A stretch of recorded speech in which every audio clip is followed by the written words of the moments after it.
he said that it's interesting that in that feeling, when you're really moved by art, there is a feeling of melancholy or longing or something there that's hard to describe. That it's right there, but you can't enter it. Or well, he said that if you look, like for instance, if you took photos of people's faces when they're really struck by art, Mm. when they're really moved, on a deep level by art, and you took a photo of their face, usually it's not like the face is smiling or happy. It almost looks like there's a feeling of pain in them. This, you know? And Ah. I think what they were sharing does speak to a divine experience that we feel in art. And it is a blend because it is kind of like, how did I not appreciate what I've been given? How was this here all along and I didn't notice it? Mm. You know, when we finally see what's in the painting or hear what's in the music and we're struck by it, it's kind of like there is that melancholy. How was I not appreciating this gift before? And I think that's when we hit that experience spiritually, it is almost like a divine feeling of God. And I think that's what St. Augustine is describing here, that you were within me, but I was outside myself.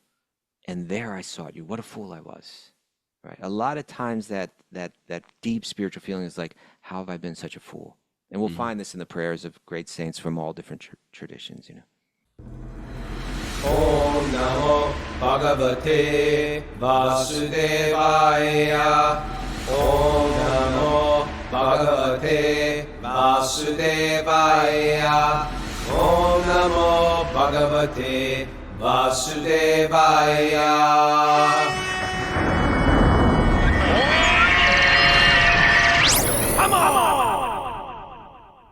Live from Super Soul Farm, this is Wisdom of the Sages, the daily spiritual podcast with your host, Raghunath and co-host and senior educator at the Bhakti Center, New York, Kaustubha, on a Monday, a beautiful Monday, June 9, 2025, episode 1622. Welcome to the show. Welcome to Srimad Bhagavatam. Welcome to a beautiful Monday, everybody. Harry Bull. All right, I was feeling good this morning. Feeling good? Well, I wasn't. I started off slow today because the dog is old and he just starts randomly barking for no reason, or maybe There's a a reason. reason, maybe There's a definitely reason a I reason. can't see. Maybe he's like seeing like the demigods of dogs coming to him, and Maybe he's just seeing not just demigods of dogs. Maybe he's seeing Krishna. yeah, he could be seeing Krishna, but anyway, I have to wake up in the morning and I have to pacify him. Stop seeing God. Go to bed. Stop doing spiritual things or mundane things, whatever it is. Woke up tired, but I'm in a good mood. It's Monday. We're having so much fun with the Alachua boys here. Rocco and all See, his Mary? friends. He identifies with the gang now. He does. He's part of We went for a the team. beautiful hike. I posted all these great pictures. The kids immediately started doing crazy stuff like jumping off waterfalls and scaring me. They're dragging each other around with mini bikes. It sounds like Raghunath's going to get hurt at any moment. No. now. I've become He doesn't do conservative, that. play it safe, Okay, good. sit back and chant japa while they go nuts. Good. But I think it's something you got to do at 18. You got to like push your boundaries, do. break a limb. Yeah. It's part of it. Jump off high things, Yeah. But anyways, we're doing morning and evening kirtan together, and these kids, they all get together and we just rock. And we're going to do the Berkshire Yoga Fest. They're going to come down our Wisdom of the Sages tent that we're going to do, our table at the Jagannath Rath Yatra Saturday. We want you all to show up, coming down and pulling Lord Jagannath down Fifth Avenue. Nityananda Chandra is going to give the information on the message board where we meet the parade. You don't want to miss the parade this Saturday. Yeah, I know. It's it every year, Raghunath. I know you should. Well, you have enough, sukriti. What about you? Devotion. I don't miss the parade. No. I'm saying maybe one year I should be allowed to go to the parade. And you should. No. You're already fixed in Bhakti. I'm You struggling. see that, Mara? I'm struggling in my spiritual life. You see I have that? to be there with the kids, getting everybody. I'm the rebel rouser. I'm the Flavor Flav of Lord Jagannath. I don't know if he needs one. Everyone, Flavor Flav is an archetype. If you don't know Flavor Flav, he was the guy from the band Public Enemy. Like, come on, bring the noise, yo, come on. That's what They call it the hype everybody. man. That's an archetype. It's a hype man. It's called the hype It's the man. hype man. Probably Bart was the hype man for Ram. You know, I doubt it, the but Cowherd boys were the hype. Lakshman was the hype man for him. Well, maybe Lakshman was more the. I don't think either of them were. But Well, whatever it was. yeah. If you say, well, if you've never heard of a Lord Jagannath Rath Yatra and you're thinking a parade, well, I've been to a parade. There's a little boring with a marching band. First of all, marching bands are not boring. Second of all, it's not a boring Memorial Day parade. This is like a giant, magnificent chariot times three. Three of them, yeah. With devotees pulling them. And this thing is like, you got to understand, these chariots have a mind of their own. And they're a cross between being like, this is fantastic, or this is seriously dangerous. It's got this element of like risk and danger. Well, I told you I did save that woman one time from getting pulled under the wheel. Prabhu, it's like I'm saying, this is like there's got a danger. You know, whenever there's crowds, there's a danger element, but there's also an ecstatic bliss element. Then there's like the best kirtan people in the world singing, and devotion, and especially in New York. You know, you want diversity and unity. You go to a New York Rath Yatra, you see every skin color, every ethnicity dancing and singing and finding Together. the commonality in worshiping Lord Jagannath, the Lord of the universe. It's all quite happens there. fascinating. Eats meets. You know, the when Srila Prabhupada had the first New York Rath Yatra, you know, comes down Fifth Avenue, and one of the news, I don't know if it was the Daily News, one of the newspapers had a headline which I thought was a good one. What? East meets West on Fifth Avenue. Okay. Thought it was gonna be bigger than that. No, because, well, you're talking about the diversity, but my point, Fifth Avenue is literally the street that divides East and West, right? Anything East is called, you know, like, Look you at pick you. any street, right? Look at you with your little New York trivia. that Yeah, so only is it New Yorkers clever? are interested in. It was a clever thing, but it's where the Eastern world has come and met the Western world right there, and there's all the diversity is there. How about we should go into Hell's Kitchen and scare the devil out of there. Make it Jagannath's kitchen, huh? Okay, Raghunath, okay. Hey, I saw Radhanath Swami speak last night or yesterday. You know. At the Okay, we're Bhakti gonna Center. turn the wheel and head over Yeah, to yeah, Radha we Swami. gotta- We're we gonna gotta leave keep the this Rath moving. Yatra. Okay. He spoke on a pastime that should be one of your favorite pastimes, Panihati. Panihati, yeah. And it was really one of those. You know, sometimes you just sit down and Radhanath Swami just starts to churn it. You know, the love of who was it that he originally got the mercy? This is is he your namesake or are you his namesake? He's your namesake, right? Can't remember how it works. Yeah, we always forget. I'm that. his namesake. He's not mine. Whatever it is, You're the named wrong after one is a complete offense. If you were to say like, So let's oh, just say that you're named after him. I'm named after Raghunath Das Goswami. Yes. And who was the person that he really originally got blessed by? Raghunath Das. Yeah. Sri Chaitanya. I mean, Rupa No, Goswami. he was able to receive the blessings of Sri Chaitanya by the mercy of Lord Nityananda, but even before that, in his youth. Anybody on the chat board? Haridas Thakur. Okay. Haridas Thakur, you know, because Raghunath Das Goswami was from this incredibly wealthy family. He's an incredibly qualified young man, but when he was just a boy, their family guru, Balaramacharya, was very much inspired by Haridas Thakur. You're telling the story like it's on the tip of your tongue, but you're tricking me, trying to trick me and stump me. What do you mean? With all these details. You stumped me in the trivia. You see, Raghunath, You stumped me in the trivia. And then you're Raghunath- like, you're reading it from something. And you're like, No, I heard it yesterday. Okay. You don't have to build meaning into these things, Raghunath. Let me tell you about Balaramacharya. You might never heard of him, but I'll tell you all about him. You see, you build meaning into these things. I'm not. Let me give We you really need to get you into a psychiatrist's office, you know, and lie you down and cure you of untangle this. this mental knot I have in my head. But in his youth, so that Balamachari, he set up a little hut for Haridas Thakur, and he lived there. And every day, as a boy, Raghunath Das Goswami, well, he wasn't a Goswami at the time, but Raghunath Das would go and visit him and serve him. And he was blessed by him. And by his blessings, he got the shelter of Sri Chaitanya. Uh-huh. And to hear Raghunath Swami say it, that here's this boy with everything, right? Like their wealth, it would be multi-billionaire, right? Yeah. Yeah. It's like you grew up like in a billionaire family. Yeah. And he's got everything that someone could want, but what he wanted was he saw this, Muslim-born Hindu sadhu with nothing except the holy name, right? Except his meditation on the names of Krishna. And he says, And when you understand the "That's what I want." context of the age right there, Yeah. where most of the Muslims there were just fundamentalists and they were torturing and decimating Hindus and forbidding and governors. Killing all the animals, which was like heartbreaking for the Hindus. Yeah, there were, and so it was hard, and you couldn't chant publicly, you couldn't sing publicly, and here you have one who's like, he's become like Lord Chaitanya put him up to the top of the totem of the devotees, and the devotees understand it makes no difference where you're born from. You can transcend birth. That's right. With this holy name, And even and the he- Hindus were like, "Who is this guy?" Right? Even the Brahmin Hindus Yeah. were like, "Who is this guy Haridas?" Yeah, oh, yeah.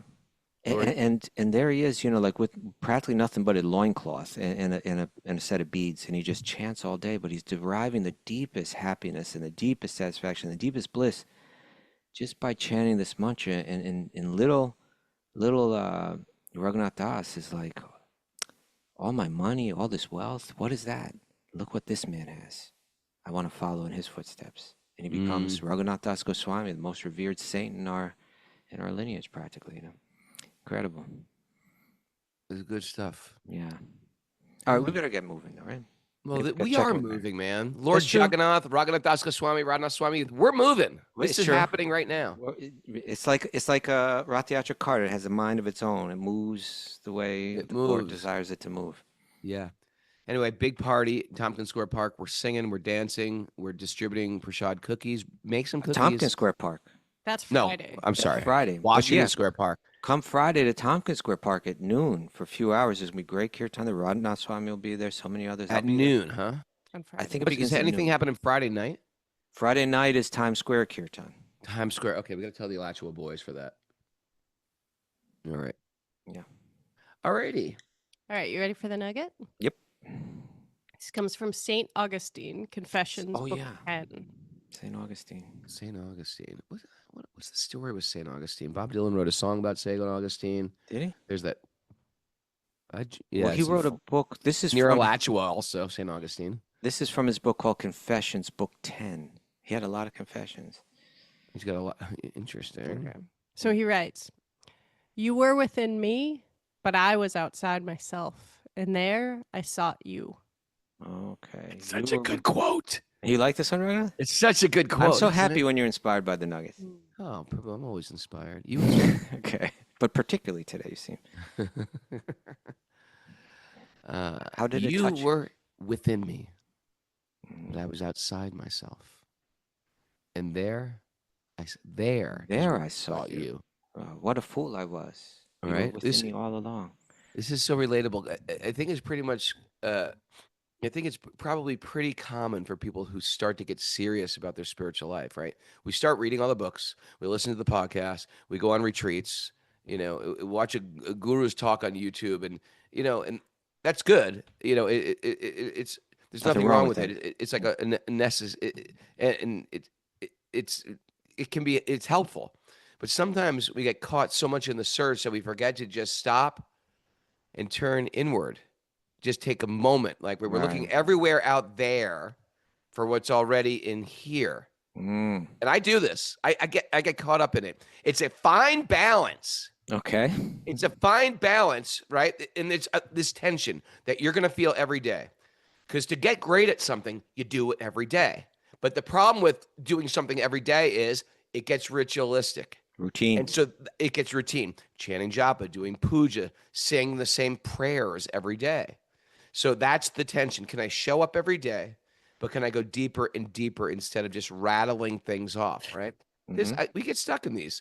But sometimes, because sometimes it's, but anyway, what if what we're looking for isn't somewhere new to go or something new to learn, but something that's already inside of us, something that's been potentially waiting for us just to get quiet enough to notice it. You get louder as you say quieter. Just I got quiet enough. Quiet. That inner presence is there. That sacred connection is there.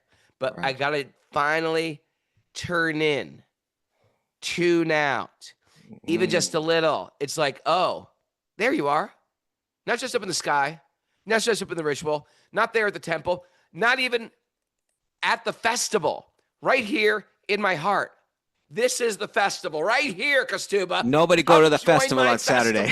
Nobody go to the festival. Everybody stay home. Go within. It's the festival of me. Okay. Right? No, but I understand what you're saying. I want to tell you, yeah, before I get out of here, I've been noticing this lately, and I've been fighting it. And this is how I've been fighting it. First of all, having the Alachua boys here and my son here. The Alachua, it's like the Van Buren boys are over there. Van Buren boys, right? Just having that kirtan. We had kirtan last night. That kirtan, Bunky, Mara, right? Yeah. It was just like, I was leading the kirtan, but them with like mridungas and kartals and singing, it was powerful. So, and if you don't have the Alachua boys at your house, then you play kirtan. You play ripping, inspirational kirtan on a regular basis, and that changes your heart. And then you know what we've been doing? Yeah. Dramatic readings. Oh, nice. Dramatic read. We read. We've been reading from, what was the book we've been reading? Vrindavan Mahimamrita by Prabodhananda Saraswati. Okay. You know, just dramatic reading of these beautiful verses glorifying Vrindavan. The dramatic book. Yeah, it's not, and yeah, it's dramatic.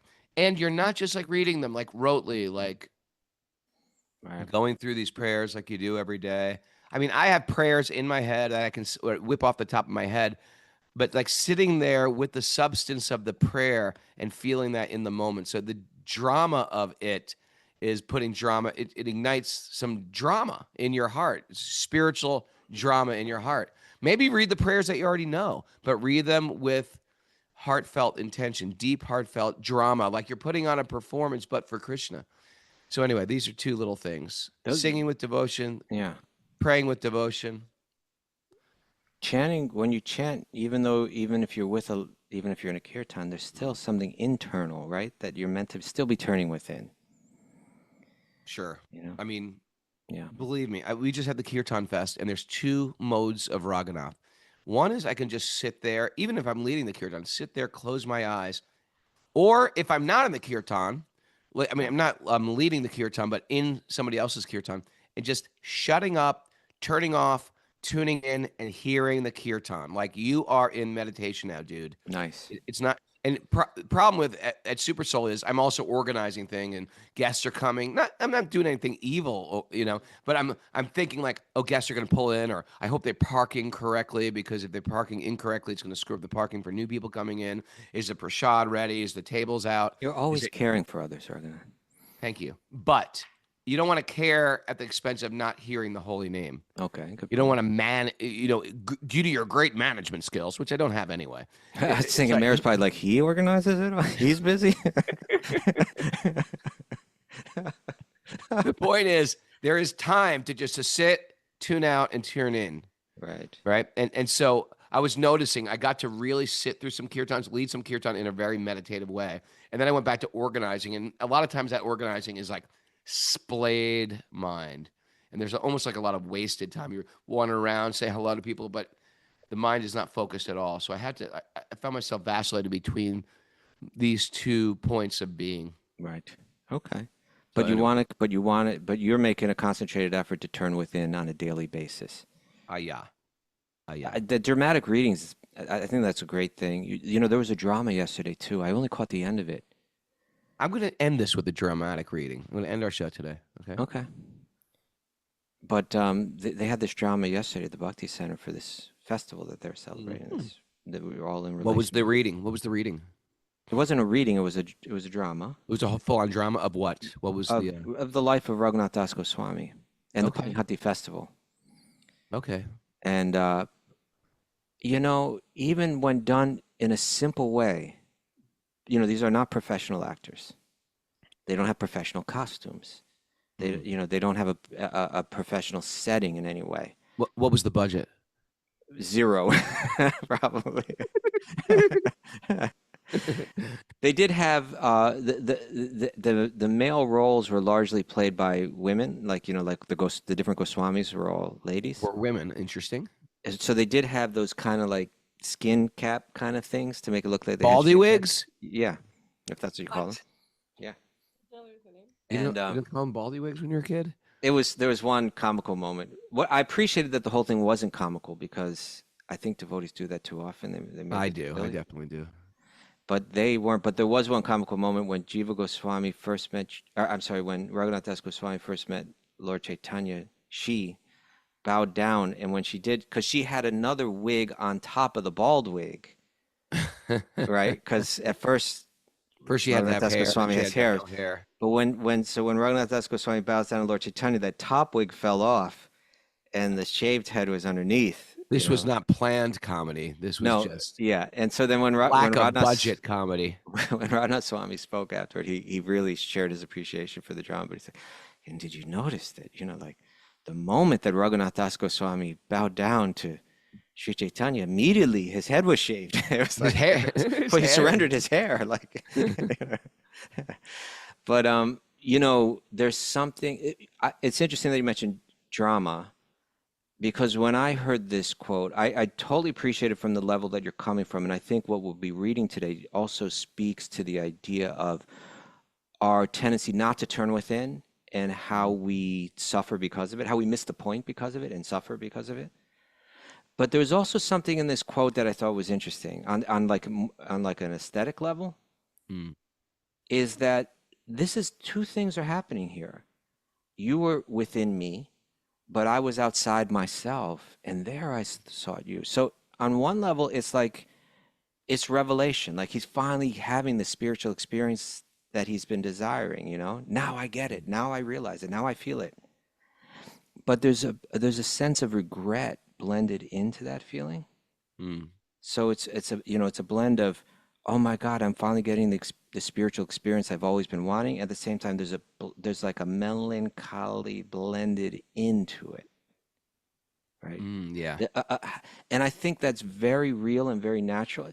That when you realize the gift, then you realize it was there all along, and I neglected it all along. I was ungrateful for it all along. So when you actually realize what we've got, in that moment there's a feeling of regret, and that there's a blend in that feeling. And I was yesterday I was listening to this, I guess it was kind of framed like a debate, but I wouldn't call it a debate. It was a discussion on a YouTube discussion between Dr. Francis Collins and Alex O'Connor.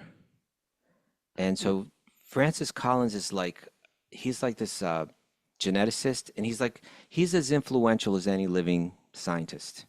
Like he was the person that mapped the genome, and he did this genome project, and it was like a hugely influential thing. Yeah. But he's also a Christian, and he says that he was an atheist, and the more that he studied, in his scientific studies going into the genome and all this, the more that he became convinced that there has to be some mind behind all of this. It couldn't have happened randomly. And Alex O'Connor is like a young graduate of the philosophy and theology at Oxford University, and he's like a YouTuber that's known for his critiques on religion. He's like an atheist or an agnostic.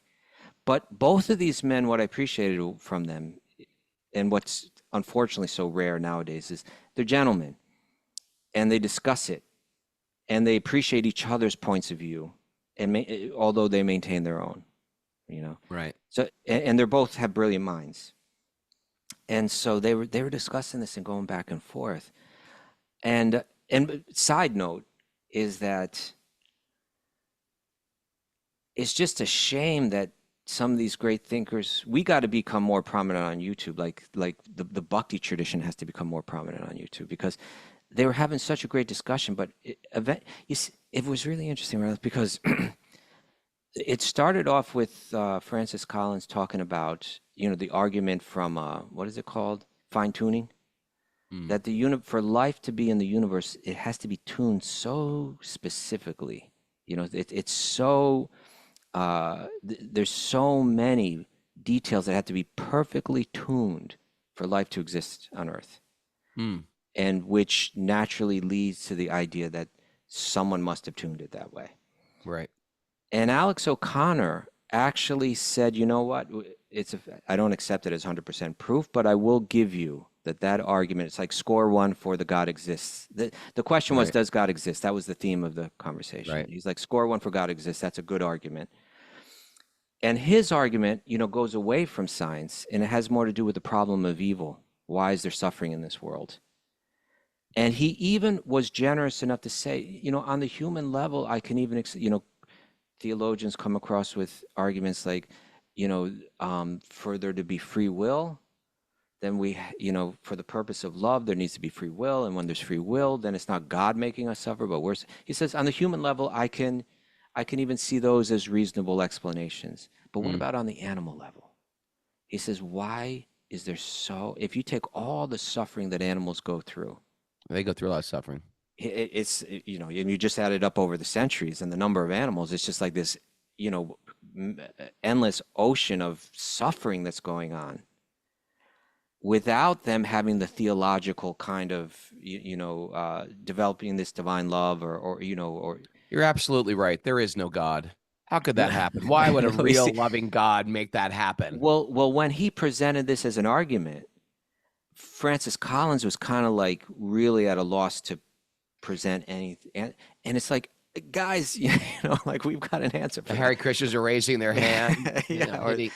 All the Vedanta, we understand that there's a soul within the human, and it's the same as the soul within the animal, and it's in that animal body because of the activities that it performed prior to that, and it's suffering as a result of its previous activities. It's like hello over here.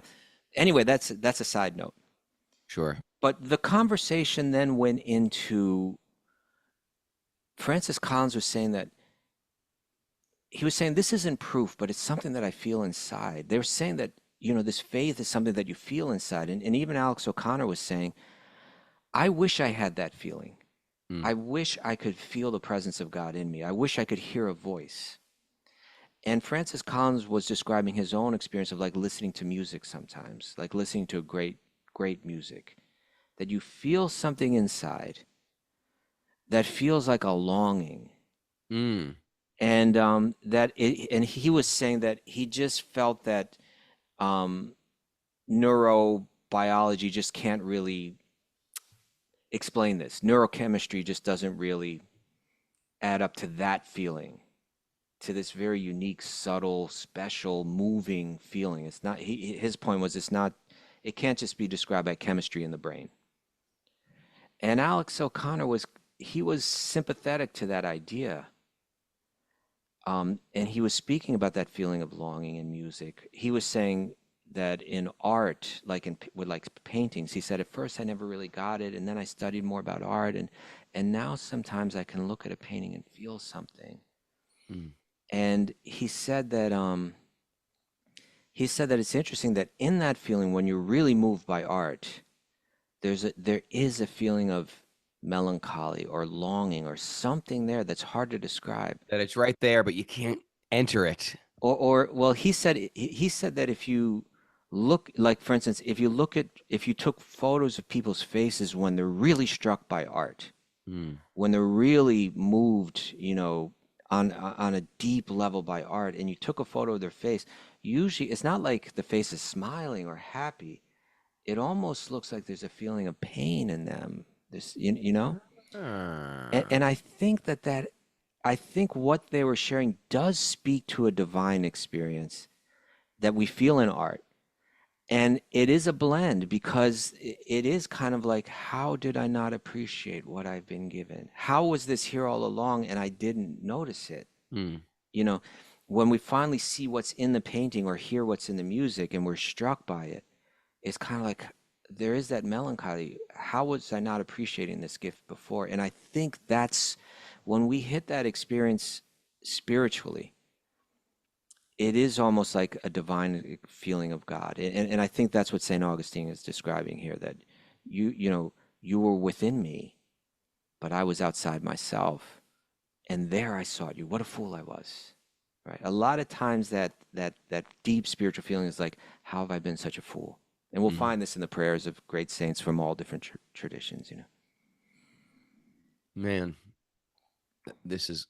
I love this part. Good job on nugget digging. And thank you. Good nugget. Good nugget. Good nugget boy. Good boy. Thank Good you, boy. St. Augustine. Thank you, St. Augustine. Now, Sarah was sharing that the new pope is coming in his order. You there? Yeah, I am. Okay. What are you doing right now? Now that the nugget's done, you're gone. No, I'm checked thinking out. of the Oscar Wilde quote on every saint has had a past and every sinner has a future. Okay. Okay. Narayanam namaskrityanam chaivanarottamam devim saraswatim vyasam tato jayam madirayat. Before reciting the Srimad Bhagavatam, which is ever a means of conquest, one should offer respectful obeisances to the Supreme Lord Narayan, unto Narayan Rishi, the supermost human being, unto Mother Saraswati, the goddess of learning, and to Srila Vyasadeva, the author. Nasta prayeshu badreshu nityam bhagavat sevaya bhagavati uttama shloke bhaktir bhavati naishtaki, by regular attendance in classes in the Bhagavatam, and by rendering service to the pure devotees. All that is troublesome to the heart will become eradicated, and loving service to the Supreme Lord, who is praised with transcendental songs, will be established as an irrevocable fact. Om Agyana Timarandasya Gyananjana Shalakaya Chakshuranmadatam Yena Tasmai Shri Gurave Namaha. I was born in the darkness of ignorance, and my teachers are opening my eyes. With the torchlight of knowledge, I offer my obeisances at their lotus feet. Reading from the Srimad Bhagavatam, Canto 10, Chapter 2, Text 7. Okay, what's happening here? What's going on? Very I interesting. remember. So the children are being born. The children were killed. And now the Supreme Lord orders Yogamaya to step in and make some magic happen. Okay, yeah. So let's get this straight. So who's children? What's going on? This is Krishna's mother, Devaki. She's imprisoned, right? Yeah. By her evil kind of cousin brother, Kamsa. He's terrified that her 8th child is going to kill him because there's been a prophecy. So he's killing all of her sons one after another. He kills 6 of her sons. We talked about that in depth last week. And then there's 2 more births that take place that kind of are related to her. First is in her own womb, in Devaki's womb, Balaram comes, and then Yogamaya comes. So so we hear this description of, it's a description of what appears before Krishna appears. And clearing the path. Clearing the path for Krishna's appearance. And so first, all of the 6 sons represent the 6 different vices, you could say, that we have. And then Balaram takes birth. He's the guru, right? He represents guru. Then you hear from guru, and then Krishna can appear. But all of this is taking place under the divine arrangements of Yogamaya, this female Shakti energy of Krishna. All right. Yeah. So okay. You just said it. Okay. It's So we can dive exciting. in. The Lord ordered Yogamaya, "Oh, my potency, who are worshipable for the entire world." Right? So any concept of feminine deity, this is like, we're getting to like the origins, right? Just like when you break down a recipe, you're getting to the origin, the main ingredients here. So Yogamaya, what we know as Durga in this world, this Yogamaya, this is like the spiritual feminine energy of the Lord. Oh, my potency, who is worshipable for the entire world, and whose nature is to bestow good fortune upon all living entities. Go to Braj, Vrindavan, where there live many cowherd men and their wives. This is another good Germanic reading for you, Bunky.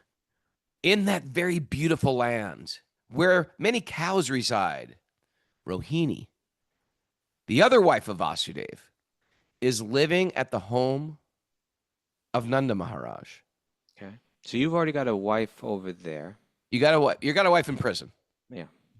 And you got a wife that's living. You're in prison with her. Yeah. And you got another wife living with another family. In the cowherd community. Yeah. Okay.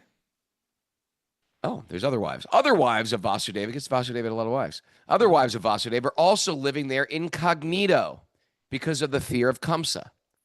Please go there. Yeah, because Kamsa had thrown Vasudev and Devaki in jail. They're like, we better hide. Sure. Here's With a trivia question for you, Raghunath. okay. What area of Braj were Nanda and Yashoda living in at this time? Nanda and Yashoda. Gokul. That's right. Booyah. Boom, Come on. Raghuji. Yeah. Okay. Within the womb of Devaki is my partial plenary expansion, known as Shankarshan or Shesha. Without difficulty, transfer him into the womb of Rohini. So let's get this straight. This feminine potency is going to take birth. Well, she's in Braj. existing already. Before she's taking birth, she's arranging for the shifting Yeah. of Balaram. Yeah. Okay. Yes. She's existing. She's as existing before energy. she takes She's birth. existing without, Yeah. and she's going to take this portion of God that's in one womb and move it over to the womb of Rohini, Right. who happens to be another one of Vasudev's wife. Right. Then, here's the next little thing she's going to do.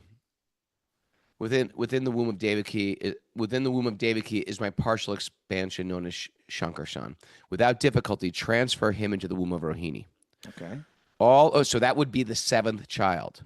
Yes. And Oh, Krishna's all the eighth. auspicious Yoga Maya. I shall then appear with my full 6 opulences as the son of Devaki, and you will appear as the stepdaughter. So now this feminine energy that's out there, now you're going to appear in there. You're going to appear in the womb of Yashoda, who's also living with Rohini. So Rohini is going to have Balaram, and Yashoda is going to have this feminine energy, which is going to be Subhadra. Yeah. And you are the queen of the cowherd kingdom, Nanda Maharaj. And we see this is how the mother is worshipped, right? By sacrifices of animals, ordinary human beings will worship you gorgeously. So this concept of this worship of the mother, which is very common in India, right? They have this big Navaratri festival. And every day of these 9 days is the different facet of divine feminine they worship of the mother as she manifests in this world. By sacrifices of animals, ordinary human beings will worship you gorgeously with various paraphernalia because you are supreme in fulfillment or in fulfilling the desires, the material desires of everyone. Lord Krishna blessed Maya Devi by saying, in different places of the surface of the earth, people will give you different names, such as Durga, Bhadrakali. These are very ferocious versions. Durga, Bhadrakali, Vijaya, Vaishnavi, Kumuda, Chandika, Krishna, Madhavi, Kanyaka, Maya, Narayani, Ishani, Sharada, and Ambika. Well, you like my Sanskrit? You're laughing at my Sanskrit? No, I was appreciating it. Were you? Yeah, you read it dramatically. I was appreciating it. Thank you. The son of Rohini, right, will also be celebrated as Shankarshan because of being sent from the womb of Devaki to the womb of Rohini. He was like transferred. Right. He will be called Rama because of his ability to please all the inhabitants of Gokul. And he will also be known as Balabhadra because of his extensive physical strength. Thus instructed by the Supreme Personality of Godhead, Yogamaya immediately agreed with the Vedic mantra, Om. She confirmed that she would do what he asked. Thus, having accepted the order of the Supreme Personality of Godhead, she circumambulated him and started for the place on earth known as Nanda Gokul. There you go. There she did everything just as she'd been told, right? So here she manifested on this planet and got into the womb of Rohini. Got into the room. No, she didn't get into it. got into the womb of Yashoda, Yeah. while she transferred Balaram. Balaram to the womb of Rohini. That's right. And now Krishna, or God, is going to take birth. Now in we're the ready for womb Krishna to of take birth. Devaki. Here comes the appearance of the Lord. When the child of Devaki was attracted and transferred into the womb of Rohini by Yogamaya, Devaki seemed to have a miscarriage. Thus, all the inhabitants of the palace loudly lamented, "Oh, alas, Devaki has lost her child." No. No. Yeah. I mean, in one sense she did, but Yeah. really, he was still alive and well, but in another womb. Yeah. Thus, the old switcheroo of the womb. Womb switcheroo. 1, 2, switcheroo. Thus, the Supreme Personality of Godhead, who is the super soul of all living entities and who vanquishes all the fear of his devotees, entered the mind of Vasudeva in full opulence. Okay. Let's slow down for 1 second with this one. So now everything has been set up for the appearance of Krishna. The death, you could say, or the removal of the 6 different vices, lust, greed, et cetera, et cetera, et cetera. The appearance of Balaram, who is the personification of the energy of Guru, that merciful energy that guides one back to Krishna. His Shakti, his female potency in the form of Yogamaya has appeared, which facilitates, which in her form as Yogamaya facilitates his transcendental leelas, and she also expands to kind of facilitate the material pursuits in this world. And so now Krishna is ready to appear. And where does he first appear? He actually appears in the mind of his father Vasudeva, and mystically he's transferred from the mind of Vasudeva into the womb of Devaki.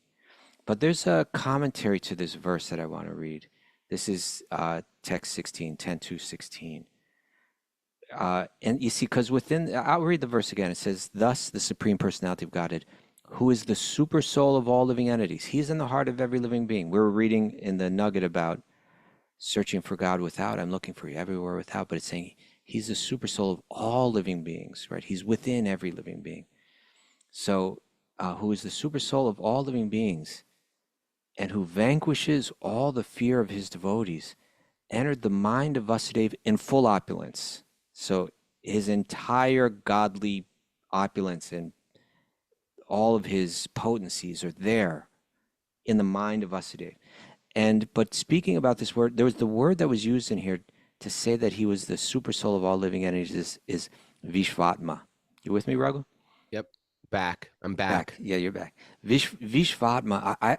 This has become one of my favorite names, or terms for you could say for Krishna, but also for like Vishnu, right? Viśvātmā, the soul of the universe, right? Here, Prabhupada in this commentary is going to explain he's called Viśvātmā, meaning because he's the soul of everyone, every living being in the universe. He enters in and sits right next to the soul. So there's 2 souls in everybody.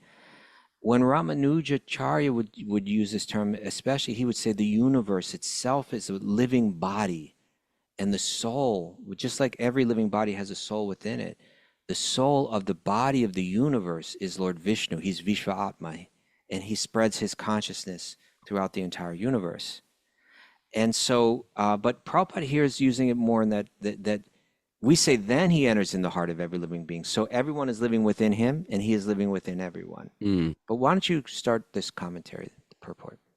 We're on 15? 16. 16, sorry.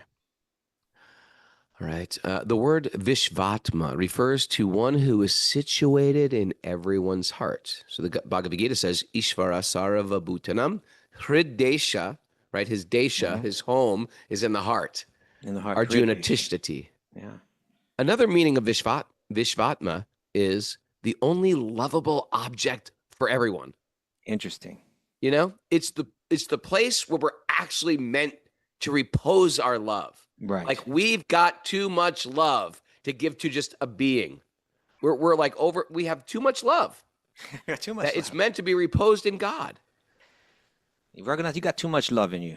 I got too much. Good love, and you got a truckload. Yeah, I got. But yeah, and someone may say, but why shouldn't we love others? No, no, no. You will. You'll love them more. That's right. It's picture the tree with many leaves. Where does the love go? Where does the water go? It goes to the root. When the water goes to the root, it goes to every leaf. When the love goes to the soul of the universe, it goes to every soul in the universe. You don't want to just pick off one leaf and love that. Yeah, you pour water on one leaf. It's not going to do any good for the tree or the leaf. There you go.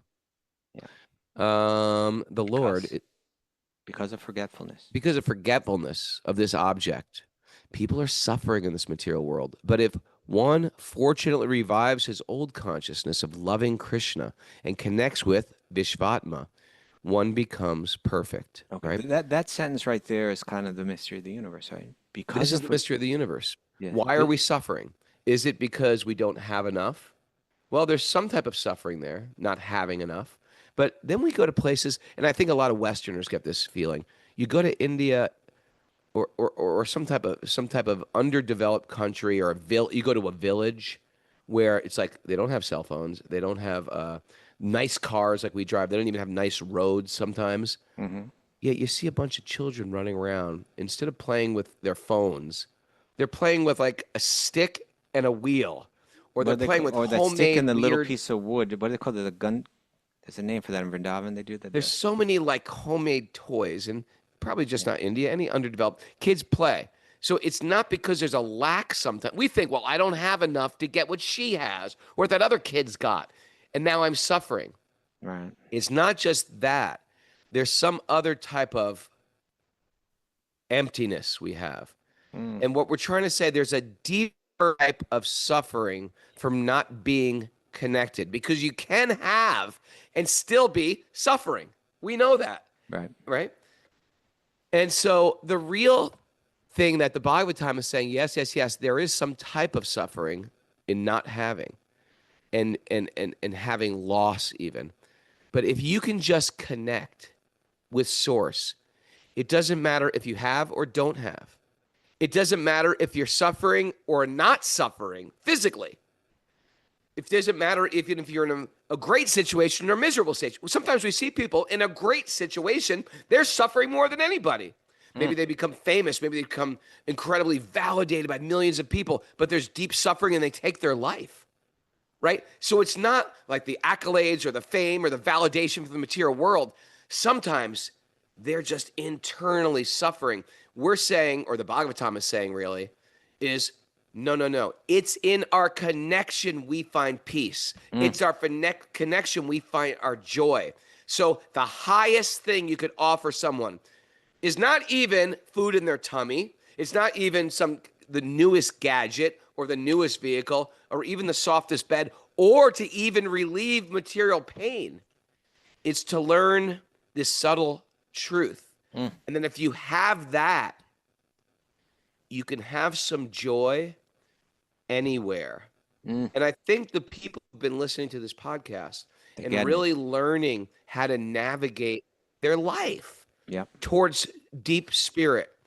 We've been going through, all you got to do is binge listen to Wisdom of Sages. You can see my crazy roller coaster life I went through in the very beginning of this podcast to this day. It's been so high and so low.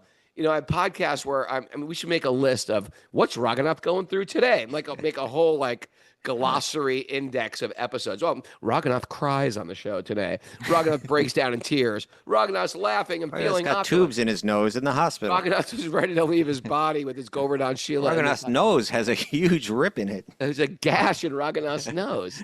It's like one thing after another. Okay. But yes, I can say in deep honesty, the pain, the loss, the gain, the joy, the flowers of spring, the coldness of winter, the seasons of my life, that Bhagavatam has been like a life raft, keeping me afloat. And I think if we learn, and I think a lot of people out there, same thing. It's helping us keep comfortable in all the seasons we're going through, despite our ups and our downs. It's a sublime type of connection. When I was speaking last week at that program that we had at the Bhakti Center with the Consulate General of India, And the Yeah. theme was the relevance of the Vedic teachings and the Vedic literature and the yoga, in today. Yeah. And where I went was our audience. And I said, here are people coming from all different walks of life. Many of them prior to, like, say, hearing you on the Joe Rogan show, Right. didn't really have any knowledge of yoga philosophy or even asana or anything like that.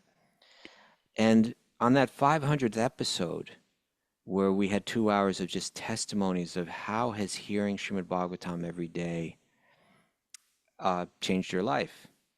We just heard testimony after testimony after testimony of, I would have never been able to get through this in my life, if I wasn't hearing this every day.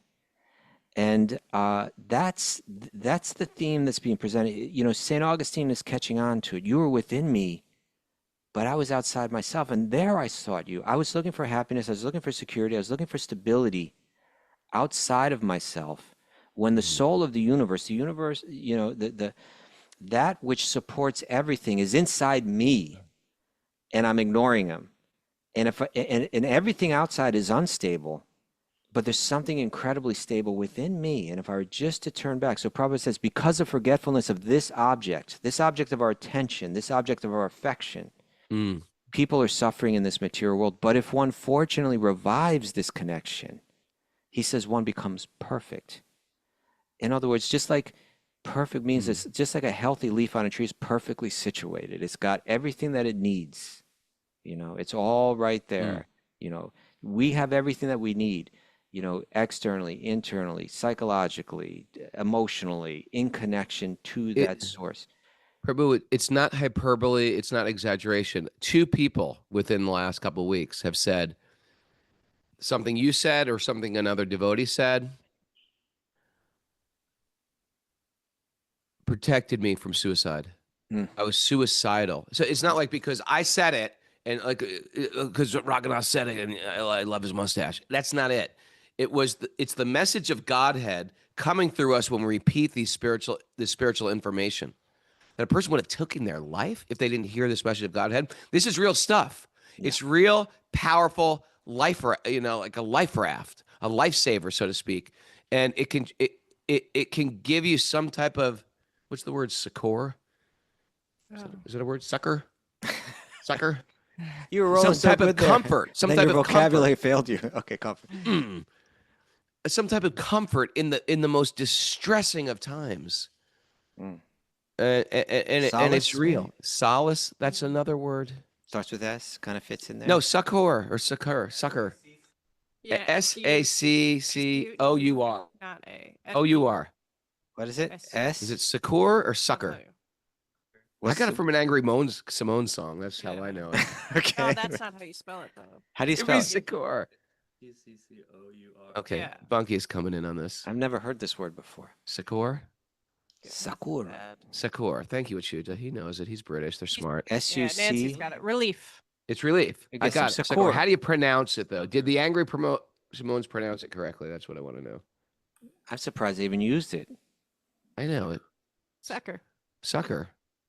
Sucker. You say it like sucker. I don't think you say it like that. At least the Angry Simones did it, but they have that Californian accent, too. That's why Merriam-Webster said Merriam-Webster, at least in their like automated AI voice, sounds like sucker.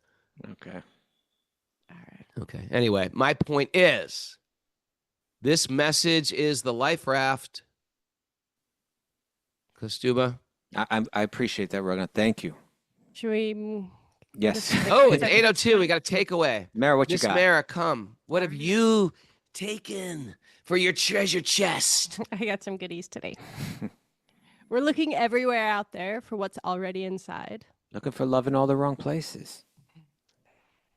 Can I show up every day and go deeper? Look at Bunky. He's like an apparition back there. Ignite spiritual drama in the heart. Maybe Bunky should act him out. Yeah, act it out in the background. Sing and pray with devotion. There you go. There it is. Sit, tune out, turn in. It turned away. Yeah, Yeah, he turned away. There's a mind behind the genome. Yeah. It's mine. Neurobiology can't explain our longing for God. Mm-hmm. There's a longing in there, Raghunath. God is the only lovable object for everyone. And then it spreads to everybody else. Remember and revive your relationship with Krishna for a perfect life. Okay. We find peace and joy in our divine connection. Mm-hmm. Yeah. And Yeah. I gotta cue up the music. Bhagavatam is our sublime life raft. Very Oh, cool. life raft that's sublime. Yeah, do you like that? Yeah. Why not? Nope, we got the Okay. echo back.